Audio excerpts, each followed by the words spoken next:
بسم اللہ الرحمن الرحیم۔ السلام علیکم دوستو۔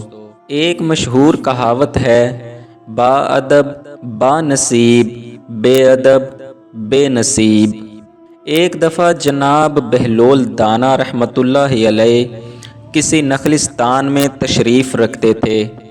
ایک تاجر کا وہاں سے گزر ہوا، وہ آپ کے پاس آیا، سلام کیا اور بڑے ادب سے آپ کے سامنے بیٹھ گیا۔ کہنے لگا، حضور والا ارشاد فرمائے، میں کون سی ایسی چیز خریدوں جس میں بہت نفع ہو؟ جناب بہلول دانا نے فرمایا، کالا کپڑا خرید لو۔ تاجر نے ان کا شکریہ ادا کیا اور الٹے قدموں واپس چل دیا۔ واپس جاتے ہی اس نے علاقے میں دستیاب تمام سیاہ کپڑا خرید لیا۔ کچھ دنوں میں شہر کا بہت بڑا آدمی انتقال کر گیا۔ ماتمی لباس کے لیے سارا شہر کپڑے کی تلاش میں نکل کھڑا ہوا۔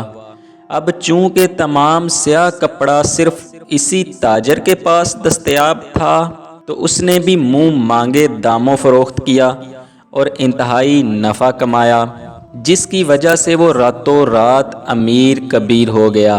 کچھ عرصے بعد وہی شخص ایک گھوڑے پر سوار کسی جگہ سے گزرا تو راستے میں بہلول کو دیکھا۔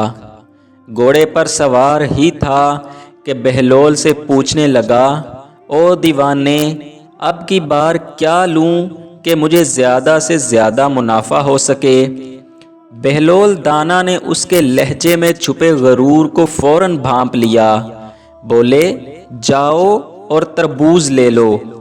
وہ دولت کے نشے میں چور فوراً بھاگا اور سارے شہر سے تربوز اکٹھے کر لیے۔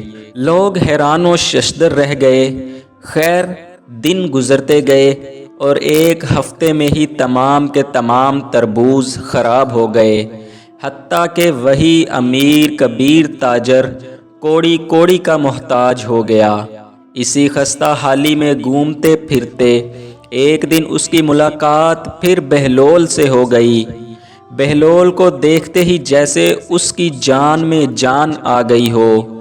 پوچھنے لگا، یہ آپ نے میرے ساتھ کیا کیا ہے؟ بہلول دانا نے فرمایا، میں نے کچھ نہیں کیا، بلکہ تیرے لہجے اور الفاظ نے کیا ہے سب۔